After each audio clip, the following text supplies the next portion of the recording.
안녕하세요. 저는 서울에 살면서 작은 사업장을 운영하고 있는 남자입니다. 제가 길다면 긴 인생을 살면서 참 큰 은혜를 받은 두 분이 계십니다. 제 인생에서 절대 없어서는 안 되는 분들이며 그분들이 안 계셨다면 지금의 제 인생은 없었을 거라 확신합니다. 그만큼 감사하고 존경하는 두 분의 이야기를 적어서 사연을 보내봅니다. 이렇게나마 제가 그분들을 생각하는 마음을 전하고 싶습니다. 저는 충청도의 한 시골에서 태어났습니다. 태어나고 보니 저는 오남매 중 막내였고 늦둥이였습니다. 엄청난 늦둥이였죠.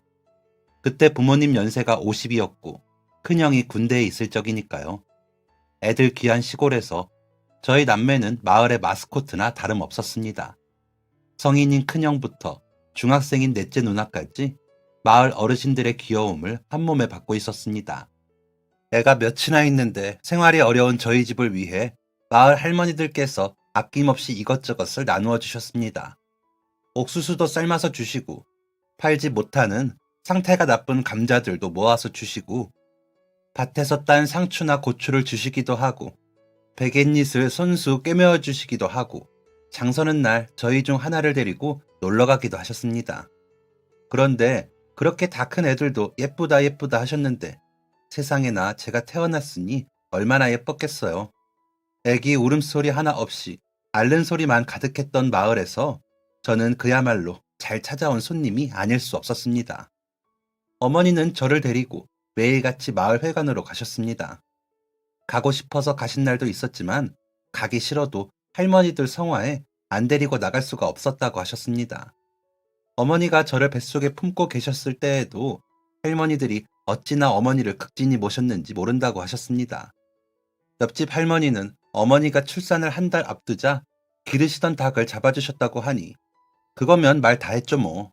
어르신들께서는 제가 손가락 하나만 쪽쪽 빨아도 좋다고 깔깔 웃으셨다고 했습니다. 제가 걷기 시작했을 때는 할머니들께서 번갈아가며 제 손을 잡고 마을을 몇 바퀴를 도셨다더라고요. 그렇게 저는 많은 사람들의 넘치는 사랑을 받으며 커갔습니다. 사실 부모님께서는 저를 낳기 직전까지도 많이 고민이 되셨대요.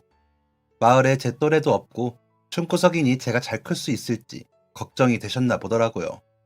하지만 저를 낳은 뒤 어르신들께서 과분한 사랑을 끊임없이 주시니 너무 다행이라고 생각하셨답니다.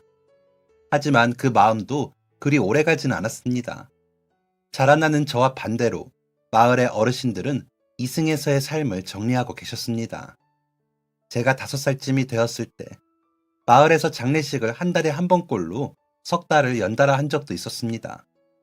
점차 마을엔 사람이 사라져가고 그렇기에 저는 외롭게 클 수밖에 없었습니다. 형 누나들은 다 공부를 하러 학교에 가면 집에는 저와 부모님만 남았습니다. 저희 부모님은 농사를 하셨기에 형 누나들이 모두 나가면 곧장 밭으로 향했습니다. 석진아, 어디 가지 말고 여기서만 놀아. 부모님께서 열심히 일을 하시면 저는 옆에서 흙을 만지고 놀았습니다. 조금 더 어렸을 때는 마을 할머니들께서 너도 나도 저를 돌봐주신다고 하셨는데 5살이 되었을 때부터는 마을에 더 이상 저를 돌봐주실 분이 안 계셨습니다. 그래서 그 땡볕에서 그냥 혼자 놀았습니다. 흙으로 장난도 치고 풀 뜯어다가 혼자 소꿉놀이도 하고 개미들도 구경하고 그렇게요.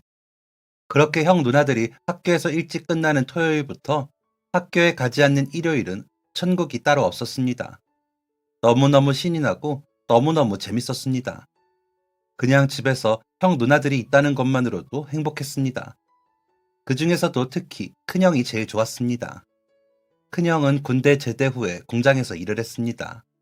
평일과 토요일까지 쭉 일을 하고 일요일 하루를 쉬었습니다. 다른 형, 누나들보다 보는 시간이 짧아서 그런지 큰형을 보고 있으면 애틋한 마음도 들었습니다.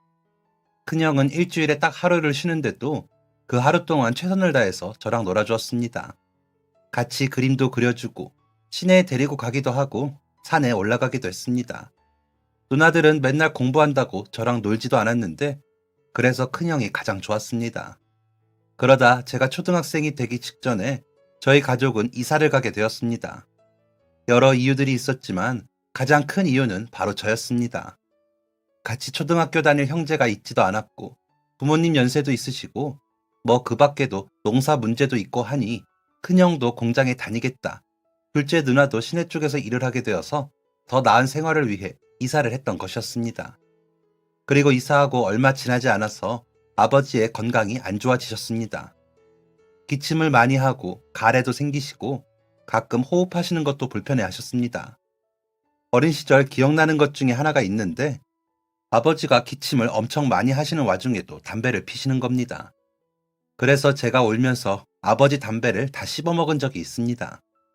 그때 아버지가 놀라서 뭐 하는 거냐며 제 입속에 담배들을 다 꺼내셨다는데 그런데도 한동안은 담배를 피셨습니다. 가족들이 병원 좀 가라고 해도 아버지의 고집은 꺾을 수가 없었습니다. 농산일 하던 사람 중에 이만치도 안 하는 사람이 있냐? 난 아무 문제 없으니까 니들이나 신경 써라. 하지만 증세가 너무 심해졌고 결국 각혈까지 보고서야 아버지는 병원에 가셨습니다. 원인은 폐렴이었습니다. 상황이 좋지 않은 아버지는 바로 입원을 하셨습니다. 그때부터 집안의 분위기가 좋지 않았습니다. 병원에 있는 아버지와 간병을 위해 따라 나선 어머니를 빼고 오남매가 집에 모여 있는데도 집안은 조용했습니다. 형 누나들은 예전만큼 웃지 않았고 저와 놀아주지 않았습니다. 하지만 저도 떼를 쓰진 않았습니다. 9살이면 그 정도 분위기는 파악할 수 있었으니까요. 병원에 보름간 입원해 계시던 아버지가 돌아가셨다는 전화는 오남매가 모두 집에 있던 일요일에 이른 아침에 왔습니다. 흰자가 뻘개진 큰형이 제게 옷을 갈아입으라며 외출복을 꺼내 주었습니다. 충분히 옷을 혼자 입을 수 있는 나이임에도 불구하고 큰형은 손수 제 옷을 입혀주었습니다. 큰형의 손은 벌벌 떨리고 있었고 저는 무어라 말하지 않고 그냥 형만 봤습니다. 가장이 된 형은 아마 막막했을 겁니다. 아버지의 장례식장에서 상주복을 입은 큰형이 아버지의 영정사진을 보는 눈에서 그 막막함이 보였습니다. 큰형은 그해 여름에 결혼을 앞두고 있었습니다. 큰돈이 나가는 결혼식 전에 집안의 큰 어른을 잃고 결혼식을 조금 미뤄 큰형은 여름이 아닌 가을에 식을 올렸습니다. 결혼식장에서의 큰형의 모습은 유독 듬직해 보였고 유난히 어깨가 무거워 보였습니다. 큰형은 결혼식 때 어머니를 보고 이렇게 말했습니다. 잘 살게요. 꼭 효도할게요. 제가 제일 좋아하던 큰형은 그렇게 결혼 후 분가를 하게 되었고 서울로 나갔습니다. 그리고 그로부터 3개월이 지나지 않아 둘째 누나가 직장을 옮기게 되었습니다. 승진을 하면서 다른 지역에 있는 지점으로 가게 되었고 그렇게 둘째 누나도 홀로 서기를 시작하게 되었습니다. 그리고 다음 해 무더운 여름의 어느 날 어머니가 시내에 있는 시장에서 일을 하고 돌아오시다가 쓰러지셨고 그대로 저희 오남매 곁을 떠나게 되셨습니다. 어머니의 장례를 치른 후에 큰형과 형수님, 둘째 누나까지 모두 집에 모였습니다. 저는 어머니가 떠났다는 사실이 받아들여지지 않아서 계속 울기만 했습니다. 큰형이 제게 방에 들어가 있으라고 했습니다. 울면서 어렴풋이 들려오는 거실의 소리를 들어보니 제 이야기를 나누는 것 같았습니다. 1시간가량을 고민하던 형 누나들은 일단 저를 원래 살던 곳에서 살도록 했습니다. 사춘기가 시작되기도 했고 전학 문제도 있으니까요. 하지만 그런 결정을 내리고 얼마 지나지 않아 셋째 형이 도박에 빠졌습니다. 큰형이 분가한 후에 매달 저희 집에 생활비를 조금씩 보내주었습니다. 어머니는 그걸 쓰지 않고 잘 모아두셨고요. 그런데 어머니가 돌아가신 후 그 돈을 알아챈 셋째 형이 하던 일까지 그만두면서 술과 도박에 빠진 것이었습니다. 넷째 누나는 일을 하느라 바빴고요. 저는 누구의 손길도 받지 못했습니다. 하지만 호소할 곳이 없었습니다. 부모님이 안 계시니 형들과 누나들이 제게는 전부였습니다. 저는 밥을 못 먹는 날도 있었고 숙제를 못 해가는 날도 있었고 준비물을 못 사는 날도 있었습니다. 그런 생활을 반년을 했습니다. 10살의 겨울이 되어서야 저는 큰형에게 도움을 요청했고 소식을 들은 큰형이 곧장 고향집으로 내려왔습니다. 둘째 누나까지요. 큰형과 둘째 누나가 셋째 형을 향해서 큰 소리를 쳤습니다. 저는 무서워서 방에 홀로 있었습니다. 한참 동안 셋째 형을 나무라던 큰형이 제가 있는 방으로 들어왔습니다. 형은 정돈되지 않은 지저분한 방을 보고 한숨을 내쉬었습니다. 그리고 그 더러운 방만큼이나 정돈되지 않은 저를 보고 또 한 번 한숨을 내쉬었습니다. 석진아, 가자. 형이랑 서울 가서 살자. 저는 꾹 참고 있던 울음을 터뜨렸습니다. 진짜 집이 떠나가라 목 놓아 울었습니다. 너무 외롭고 너무 힘들었거든요. 덥수룩한 머리를 손질해줄 사람도 없었고, 숙제를 도와줄 사람도 없었고, 아침에 깨워줄 사람도 없는 게 10살에게는 굉장히 속상한 일이었습니다.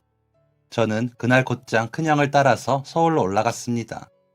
넷째 누나가 제 짐을 싸서 큰형 집으로 보내주었고, 전학 절차도 빠르게 진행되었습니다. 그런데 서울로 올라가서 본 큰형의 생활은 꽤나 충격적이었습니다. 큰형은 매달 적지 않은 돈을 어머니에게 보내주었습니다. 그리고 명절이나 가끔 큰형이 고향에 올 때 보면 멀끔하게 차려입은 모습이었습니다. 어렸던 저는 속으로 큰형이 서울에 가서 부자가 되었다고 생각했습니다. 하지만 큰형의 삶은 조촐했습니다. 방 2개의 작은 거실이 있는 오래된 빌라였습니다. 큰형은 가전제품 영업사원이었습니다. 주 6일을 아침 일찍부터 밤 늦게까지 일을 했습니다. 하루 쉬는 일요일도 가끔 거래처에 가는 날도 있었습니다. 영업사원이라 그런지 회식도 종종 있었습니다. 그렇게 고생을 함에도 벌이는 썩 좋지 않은 모양이었습니다. 제게 직접적으로 말을 해주진 않았지만 그냥 그렇게 느껴졌습니다. 서울의 큰형네에 가서 알게 된 것 중에 또 하나 놀라운 사실이 있었습니다. 바로 형수님이 임신 중이라는 것이었습니다. 제가 막 큰형 집으로 들어갔을 때는 임신 초기였습니다. 커서 생각해보니까 사실 저의 방문이 썩 반갑지만은 않았겠다 싶더라고요. 그런데 그때 형수님은 환하게 웃으면서 저를 반겨주셨습니다. 고생 많았다면서 따뜻한 밥을 차려주셨고 미용실에도 데려가 주시고 저를 위한 책상과 의자도 직접 골라서 사주셨습니다. 지금 생각해보면 형수님의 그런 태도가 정말 감사하고 대단한 것인데 어렸을 때는 그런 호의가 낯설게만 느껴졌습니다. 형수님을 우리 가족이라고 받아들이지 못해서 그런 거였을까요? 형수님이 그저 어색하고 불편한 사람이라고 여겨졌습니다. 형수님과 같이 생활을 하고 형수님이 차려준 따뜻한 밥을 먹고 형수님이 주시는 용돈으로 떡볶이를 사 먹으면서도 염치도 없이 말이죠. 게다가 그때 전학 간 서울의 학교에서 조금 겉돌았습니다. 아무래도 제가 지방에서 왔으니까 친구들은 제가 신기했나 봐요. 어디서 왔냐? 충청도가 어디냐? 너 피부가 왜 이렇게 까맣냐? 하면서 호기심을 비쳤는데 당시 저는 그런 관심들을 모두 받아들일 마음의 여유가 없었습니다. 바뀐 환경, 생활, 가족에 대해 적응하는 것조차도 벅찼으니까요. 형수님의 배가 점점 불러올수록 제 마음도 점점 불안해졌습니다. 혹시나 아기가 태어나고 나를 내쫓으면 어쩌나 하는 걱정도 하고 구박받지는 않을까 하는 말도 안 되는 상상도 하고 부모님이 왜 나를 늦게 낳고 일찍 돌아가 버리셨나 하는 애꿎은 투정도 마음속으로 했습니다. 불안한 마음만큼이나 제 행동도 점점 삐뚤어졌습니다. 학교에서 끝나고 곧장 집에 가지 않고 방황을 했습니다. 해가 질 때까지 놀이터에서 놀거나 시내 여기저기를 혼자 쏘다니거나 학교 앞 떡볶이 가게에서 몇 시간을 앉아있거나 하면서 말이죠. 산딸을 앞둔 형수님이 힘든 와중에 제 걱정을 많이 하셨습니다. 석진아, 요즘 무슨 일 있니? 학교에서는 제 시간에 마친다고 하던데 어딜 그렇게 다녀오는 거야? 혹시 괴롭힘 당한다거나 그런 건 아니지? 삐뚤어질 대로 삐뚤어진 제 마음은 형수님의 말이 걱정으로 들리지 않고 야단치는 것으로 느껴졌습니다. 그래서 대뜸 짜증을 내고야 말았습니다. 무슨 상관인데요? 석진아, 무슨 상관이냐니. 그야 내가 너의 보호자니까. 제 엄마 아니잖아요. 제가 뭐하고 다니던지 늦던지 말던지 상관없잖아요. 형수님은 충격받은 듯 했습니다. 저는 형수님을 등지고 방으로 들어가 버렸습니다. 삐뚤 마음으로 짜증을 냈는데 마음속은 더 복잡하고 답답해졌습니다. 내가 지금 무슨 짓을 한 건가 후회가 몰려오기도 했습니다. 하지만 그때 저는 먼저 다가가는 법도 사과하는 법도 알지 못했습니다. 그리고 그 다음날 저녁, 웬일로 일을 일찍 마친 큰형이 제가 있는 방으로 들어왔습니다. 저는 저녁을 먹고 곧장 방에 들어가서 빌려온 만화책을 읽고 있었습니다. 석진아, 잠깐 얘기 좀 할까? 형수님이 다 말했구나 싶었습니다. 셋째 형처럼 큰형이 나를 엄청 혼내지 않을까 걱정도 되었습니다. 하지만 의외로 큰형은 저를 꼭 안아주었습니다. 힘들지? 큰형의 그 한마디가 제 가슴을 먹먹하게 만들었지만 이번엔 눈물을 꼭 참았습니다. 당장이라도 눈물이 터질 것 같아서 고개를 떨구었습니다. 큰형은 이번엔 제 어깨를 꼭 잡았습니다. 학교나 밖에서 힘든 거 있으면 언제든지 형한테 말해. 형이 네 아빠도 되어주고 엄마도 되어줄게. 형은 항상 우리 막내 편인 거 알지? 그리고 말이야, 이제 곧 우리 석진이의 첫 조카가 태어날 텐데 듬직한 삼촌이 될 준비는 하고 있는 거야. 내가 봤을 때 석진이는 멋진 삼촌이 될 것 같은데 준비됐어? 그럼 그때까지만 조금만 형수 도와줄 수 있을까? 대단한 건 아니고 배 아파하면 기다려주고 많이 배 아파하면 형한테 전화해주면 되는데 할 수 있을까? 큰형의 말에 저는 고개를 끄덕였습니다. 대답을 하면 눈물이 나올까봐 그냥 고개만 끄덕였고 큰형은 고맙다며 다시 한번 저를 꼭 안아주었습니다. 그날 이후부터 저는 집에 일찍 들어갔습니다. 학교를 마치고 떡볶이를 먹고 싶은 마음도 꾹 참고 집으로 향했습니다.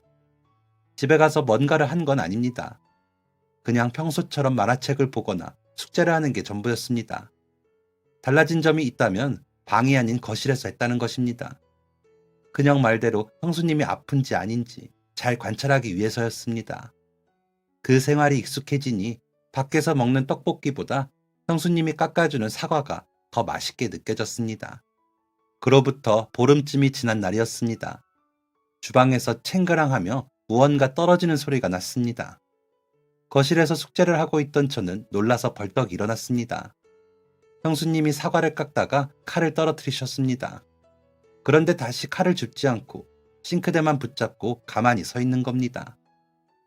괜찮으세요? 싱크대를 잡고 있는 손이 부들부들 떨렸습니다. 형수님은 제 쪽을 돌아보려고 하다가 고통스러운 듯 자리에 주저앉았습니다. 형수님은 식은땀을 흘리고 있었습니다. 앓는 소리를 내며 주저앉은 형수님을 보고 순간 머릿속이 멍해졌다가 번뜩 정신을 차렸습니다. 그리고는 곧장 큰형에게 전화를 걸었습니다. 큰형에게 형수님이 아주 많이 아파한다고 말했습니다. 큰형은 구급차를 부르라고 했고 어디 병원으로 가는지 병원 도착해서 꼭 알려주라고 했습니다. 저는 큰형과의 전화를 끊고 구급차를 불렀습니다. 구급대원이 바로 출동한다고 했습니다. 그동안 나는 뭘 해야 하는지 모르겠어서 우왕좌왕 하기만 했습니다. 형수님이 안방에 있는 지갑과 가방을 챙겨달라고 했고 저는 형수님의 큰 가방을 둘러매고 또다시 우왕좌왕했습니다. 일단 빌라 밑으로 내려가 있어야 빨리 구급차를 탈 수 있을 것 같았습니다. 저는 형수님을 부축하고 빌라 계단을 천천히 내려갔습니다. 평소에 혼자 학교 갈 때는 빌라 계단을 성큼성큼 내려가서 1층까지 가는데 1분도 안 걸렸습니다. 형수님은 내려가다 멈추다를 반복했고 그 짧은 거리를 5분은 더 걸리며 내려왔습니다. 보통 심각한 게 아니구나. 이걸 어쩌나 발을 동동 굴렀습니다. 언제 구급차가 오려나 귀를 쫑긋 세우고 두리번거렸습니다. 그때 골목 초입에서 구급차가 오는 것을 발견했고 저는 양팔을 들고 흔들었습니다. 구급차는 골목 여기저기에 주차되어 있는 차들 사이로 아슬아슬하게 들어왔습니다. 안 되겠다 싶어서 저는 형수님을 부축해서 구급차로 향했습니다. 구급차에 몸을 실은 형수님과 저는 곧장 병원으로 향했습니다. 생전 처음 겪는 상황에 마음이 많이 불안했습니다. 매일 온화한 미소만 보여주시는 형수님이 식은땀을 흘리며 고통스러워 하시는 모습을 보니 혹시나 뭔가 잘못되는 건 아닌지 무서웠습니다. 형수님은 꼬박 10시간을 넘게 진통을 하셨습니다. 큰형이 집에 가 있으라고 했지만 그러고 싶지 않았습니다. 형수님이 괜찮은지 확인을 해봐야지 집에 갈 수 있을 것 같았거든요.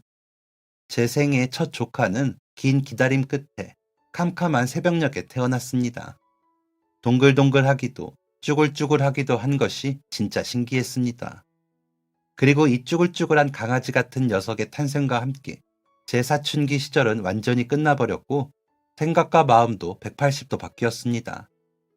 학교에 가는 그 순간부터 빨리 집에 가고 싶다고 생각했습니다. 얼른 집에 가서 귀여운 조카를 구경하고 싶었습니다. 신생아 때는 혹시나 무서워서 제대로 만지지도 못했는데 그냥 보는 것만으로도 가슴이 콩닥콩닥 뛰었습니다. 옆에 다가가기만 해도 고소하고 포근한 냄새가 나는 것도 정말 좋았습니다. 그 작은 아기를 보고 있으면 마음이 편안하고 따뜻해졌습니다. 신기하게도 세상의 모든 것들이 아름답게만 보이더라고요. 친구들 사이에서 다툼이 일어날 때 예전 같았으면 나랑 무슨 상관인가 생각하고 쳐다도 안 봤을 텐데 마음의 여유가 생기니 싸움을 말리기도 했습니다. 친구들끼리 그러지 말라고 화해도 시키고 그러다 보니 학교 끝나고 같이 떡볶이도 먹게 되었고요. 타지에서 올라와 조금은 외로웠던 제 학교 생활이 점점 친구들로 채워지고 있었습니다. 이상하게 수업 내용도 귀에 쏙쏙 들어왔습니다. 공부를 못하지는 않았지만 그래도 항상 시험 보면 70점, 80점 정도였거든요. 그런데 조카가 태어나고 수업을 잘 듣다 보니까 100점을 맞는 경우도 종종 생겼습니다. 그러니 선생님들도 느지막이 적응한 저를 대견하게 여겨주셨고 친구들도 더 많아졌고요. 제게 그 조카가 그저 복덩이같이 느껴졌습니다. 중학생이 되어서도 조카 사랑은 여전했습니다. 미운 4살이라는 시기가 찾아왔지만 제 눈에는 그저 귀엽고 귀여운 조카일 뿐이었습니다. 하지만 말을 안 듣기는 진짜 안 들었죠. 남자아이라서 활동적이기도 하고 개구지고 엉뚱한 부분도 있어서 하루에도 몇 번씩 사고를 쳤습니다. 주방을 물바다로 만든다던가 색연필을 씹어 먹는다던가 형수님 화장품들을 엉망으로 만든다던가 현관에 대변을 본다던가 하는 그런 말썽들이었습니다. 저야 하루의 대부분을 학교에서 보내니 괜찮다지만 형수님이 그때 육아로 굉장히 힘들어 하셨습니다. 그래서 저는 형수님이 조금이라도 쉬었으면 하는 바람으로 조카를 데리고 놀이터도 나가고 같이 형수님 심부름하러 마트도 가곤 했습니다. 다행히 조카가 저를 좋아하고 잘 따라서 별탈 없이 잘 지낼 수 있었습니다. 제가 고등학생이 되었을 때 저와 딱 10살 차이가 나는 조카는 7살이 되었습니다. 다음 해에 학교에 갈 참이었죠. 우리 이사 가자. 큰형이 선전포고 아닌 선전포고를 했습니다. 형수님의 눈이 휘둥그레졌습니다. 이게 갑자기 무슨 뚱딴지 같은 소리냐는 표정이었습니다. 본사로 인사발령이 떨어질 것 같아. 연봉도 당연히 오를 거고. 그 근처에 있는 아파트 전세 얻어서 가자. 우리 그동안 많이 아끼면서 살았잖아. 지금이 써야 할 때인 것 같아. 형수님은 당황스러운 표정을 하다가 이내 눈물을 글썽이며 큰형에게 고맙다고 했습니다. 저 또한 기뻤습니다. 인사발령이 뭐고 연봉이 뭔지 그땐 잘 몰랐지만 어쨌든 큰형에게 좋은 일이니 그건 곧 저에게도 좋은 일이었습니다. 저희 넷은 원래 살던 곳에서 조금 떨어진 지역으로 이사를 갔습니다. 큰형은 대출을 받아서 10년 된 아파트 전세를 얻었습니다. 큰형은 이사하고서도 한동안은 원래 다니던 지점으로 출근을 했습니다. 1시간가량을 오가면서도 큰형은 행복해 보였습니다. 하지만 형의 표정이 어두워진 것은 12월이 지나고 새해가 밝아졌을 때부터였습니다. 해가 바뀌기 전에 본사로 들어갈 거라고 했는데 큰형은 여전히 원래 다니던 곳으로 출근을 했습니다. 상황이 바뀌었냐고 물어보고 싶었지만 큰형의 표정이 좋지 않았습니다. 우울하고 답답한 표정의 큰형은 처음이었습니다. 그러다가 큰형과 형수님이 대화하는 것을 우연히 듣게 되었습니다. 대체 얼마나 더 기다려야 하는 건데? 형수님이 답답하다는 듯이 짜증이 섞인 말투로 큰형에게 물었습니다. 큰형도 목소리를 높였습니다. 회사 사정이 안 좋은 걸 나보러 어쩌라는 거야. 지금 그럴 분위기가 아니라고. 실적도 안 나와서 큰일인데 여보까지 정말 왜 그래? 우리 집 사정은 생각 안 해? 매달 대출금이 얼마나 빠져나가는지 알고 있는 거지? 대체 어떻게 하려고 그래? 큰형과 형수님은 깊은 한숨을 내쉬었습니다. 그리고 그로부터 두어 달 뒤 큰형은 출근을 하지 않았습니다. 등교 준비를 하는데 우연히 큰형이 보던 신문을 보게 되었습니다. 신문에는 큰형이 다니던 회사가 부도가 났다는 내용이 적혀 있었습니다. 웃음소리가 넘실거리던 집안은 한숨으로 가득 찼습니다. 큰형은 딱 일주일을 집에서 쉬었습니다.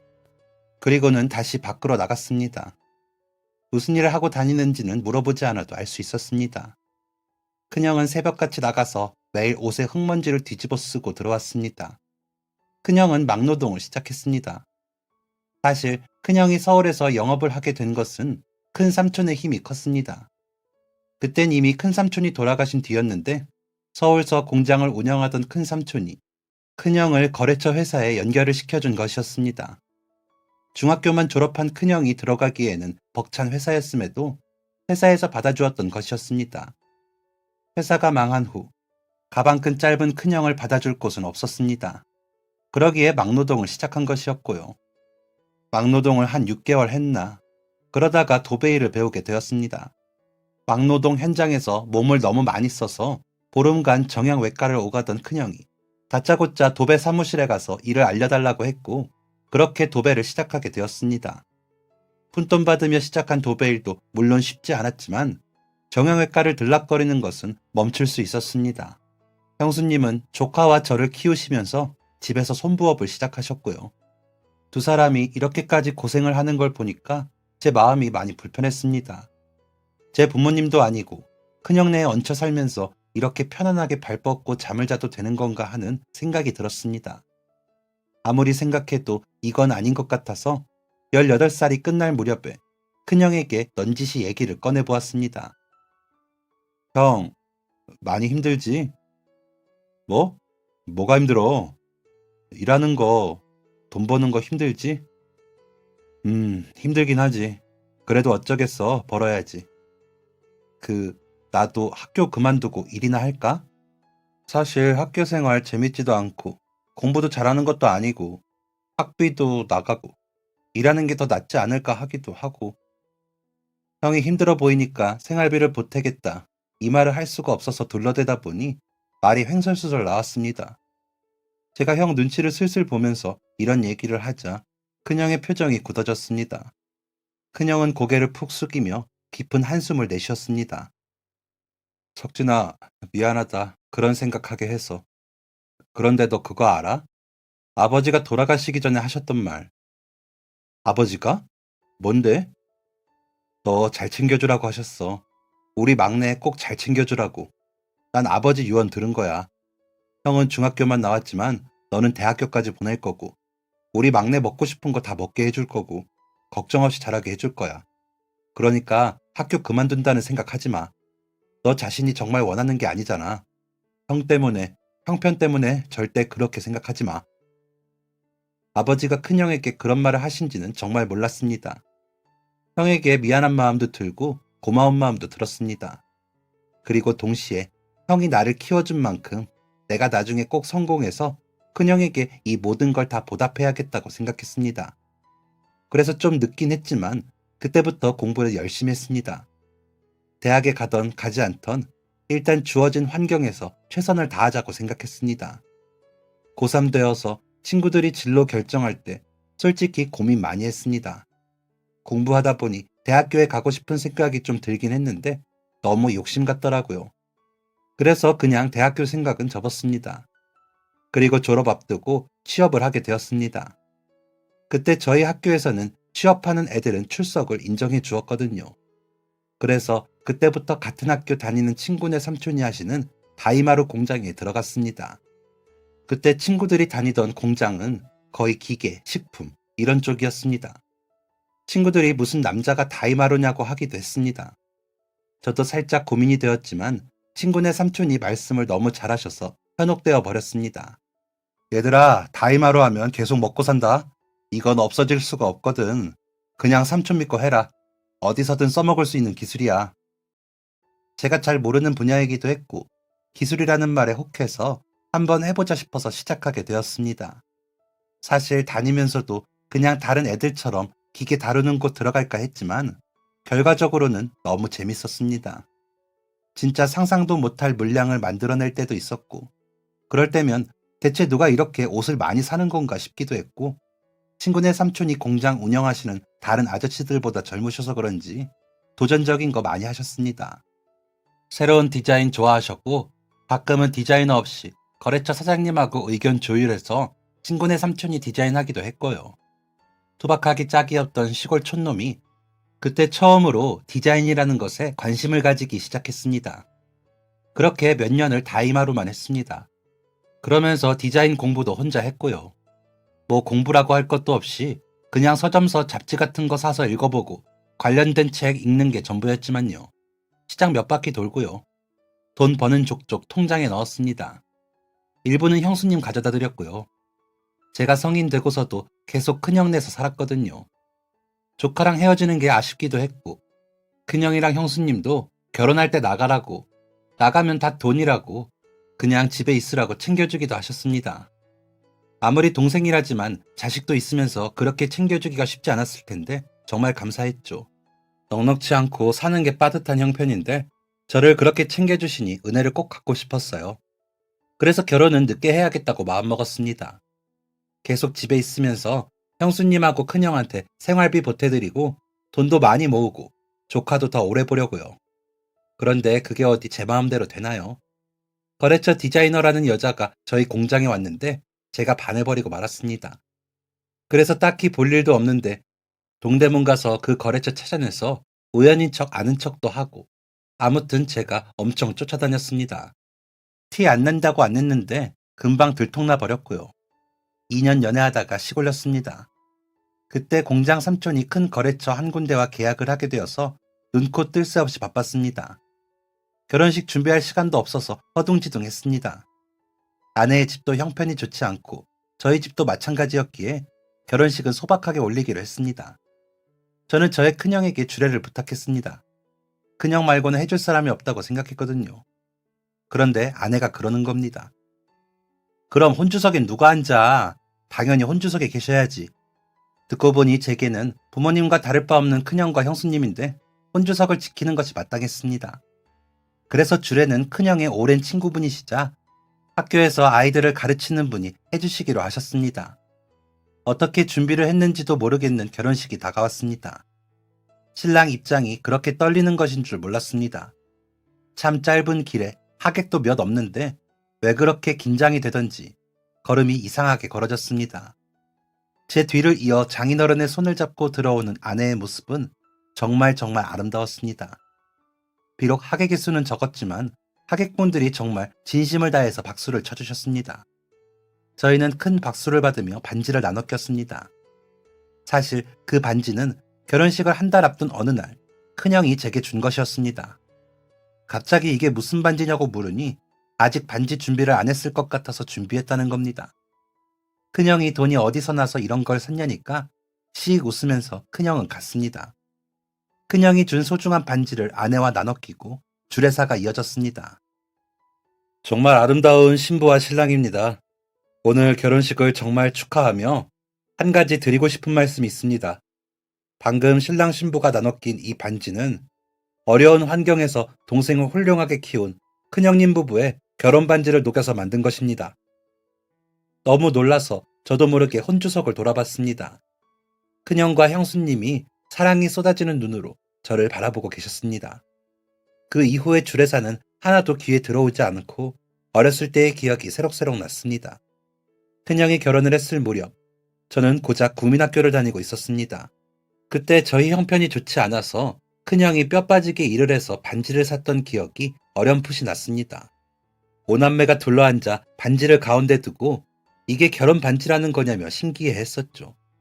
대출을 갚느라 늘 돈이 없고 형편이 좋지 않은 형과 형수에게 아무것도 해주지 않으셔도 된다고 지금까지 저를 보살펴 주신 걸로 충분하다고 말씀드렸는데 형과 형수는 끝까지 저를 챙긴 것이죠. 그것도 자신들의 결혼 반지마저 녹여서요. 그때 결심했습니다. 꼭 성공해서 큰형과 형수님에게 보답하겠다고요. 결혼 이후로는 분가를 하게 되었습니다. 쭈글쭈글한 강아지만 했던 조카에게 어느새 사춘기가 찾아왔고 큰형과 형수님의 얼굴엔 주름이 생기고 흰머리가 보였습니다. 나와 내 가족들의 세월이 많이 흘렀구나 생각했습니다. 결혼한 지 2년째가 되었을 때 저희 부부에게도 쭈글한 강아지가 찾아왔습니다. 저와 같은 성별의 조카만 보다가 딸아이가 태어나니 또 색다른 기분이었습니다. 이미 신생아는 한 번 본지라 익숙할 줄 알았지만 전혀 아니었습니다. 너무 작고 소중하고 만지는 것조차 아까운 천사 같은 존재였습니다. 그 아이를 위해서라면 뭐든 할 수 있을 것 같았습니다.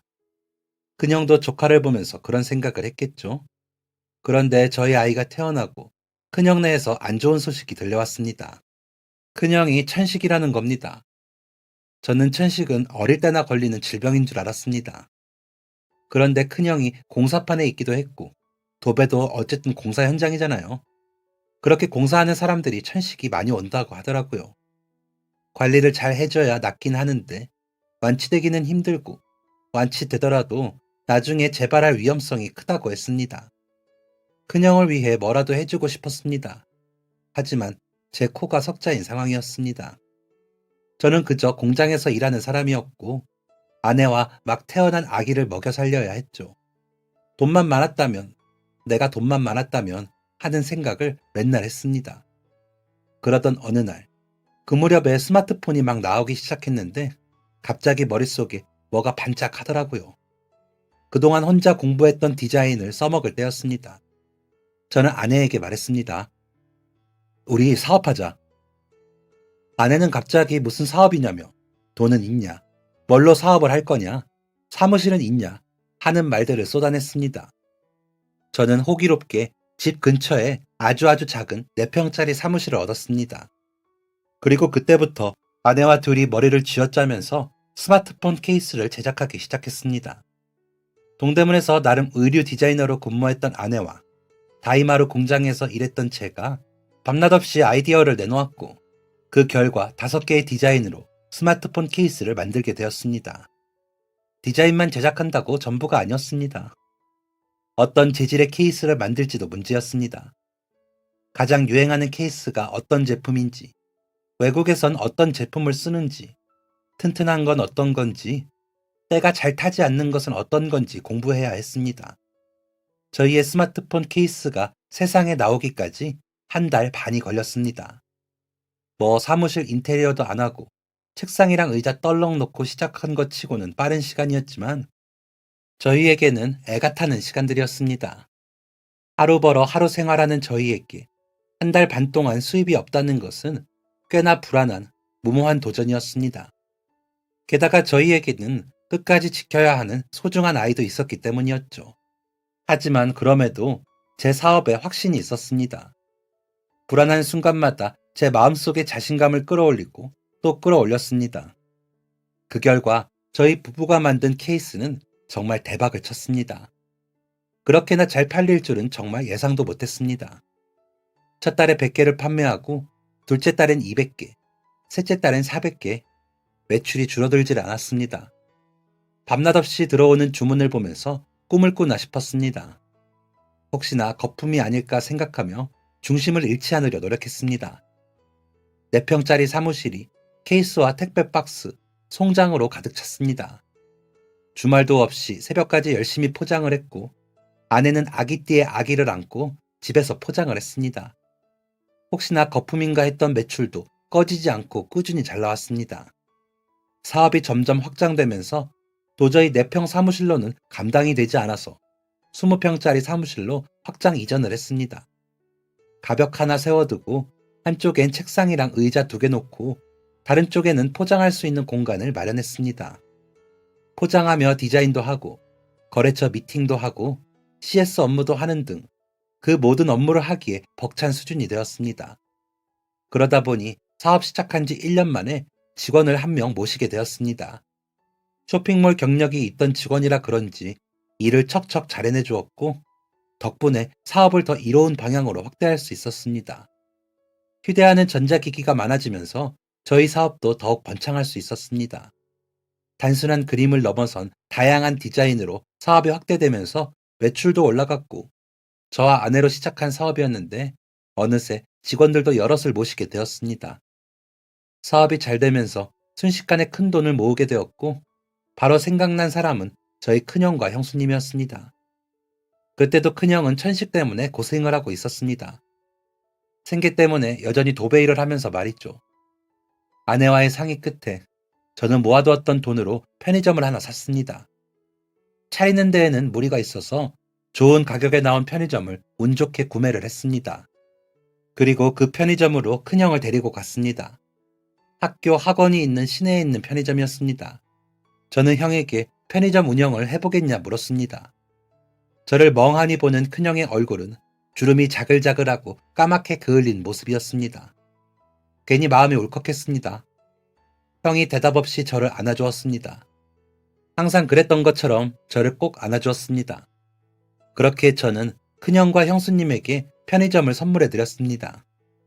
큰형이 좀 더 편한 환경에서 일했으면 하는 마음이었습니다. 그때 편의점 하나 가지고 있으면 돈 꽤 많이 만지던 시기였거든요. 그래서 큰형에게 편의점을 드린 겁니다. 그리고 생각보다 편의점을 싸게 얻게 되어서 몇백만 원은 현금으로 큰형에게 주었습니다. 석진아, 이게 뭐냐? 뭘 이런 걸 줘. 너네나 잘 먹고 잘 살지. 지금까지 형이랑 형수님이 나 안 키워줬으면 이렇게 못 살았을 거야. 소중한 내 첫 조카 대학 등록금으로 보태줘. 조카가 그때 대학교에 다니고 있었거든요. 어릴 땐 그렇게 엉뚱한 짓을 하더니 과학에 재능을 보이고 물리학과에 들어갔습니다. 공부 잘하는 우리 조카, 마음 편히 대학교 다니라고 조금 보태주었던 것뿐이었습니다. 물론 제 형과 형수님한테만 잘한 것은 아니었습니다. 장모님과 장인어른이 20년째 한 집에서 살고 계셨는데 많이 노후되었었거든요. 제가 대출 조금 껴서 살기 좋은 아파트로 모시게 되었습니다. 어릴 땐 항상 없이 자라서 가족들한테 베푸는 게 어떤 마음인지 전혀 몰랐는데 제가 잘 되고 그 돈으로 가족들을 행복하게 해주니 저도 덩달아서 행복해지더라고요. 아, 내가 이러려고 돈을 버는구나 싶기도 하고요. 그렇게 가족들한테 베풀고 벌써 10여 년이 흘렀습니다. 그동안 또 많은 일들이 있었습니다. 장인어른이 돌아가셔서 장모님과 함께 살게 되었고 저희 부부의 사업은 더 확장이 되어서 지금은 건물 2, 3층을 쓰고 있습니다. 감사하게도 사업은 꾸준히 잘 흘러가고 있고요. 저희 큰형의 천식은 거의 완전히 나았습니다. 너무 다행이죠.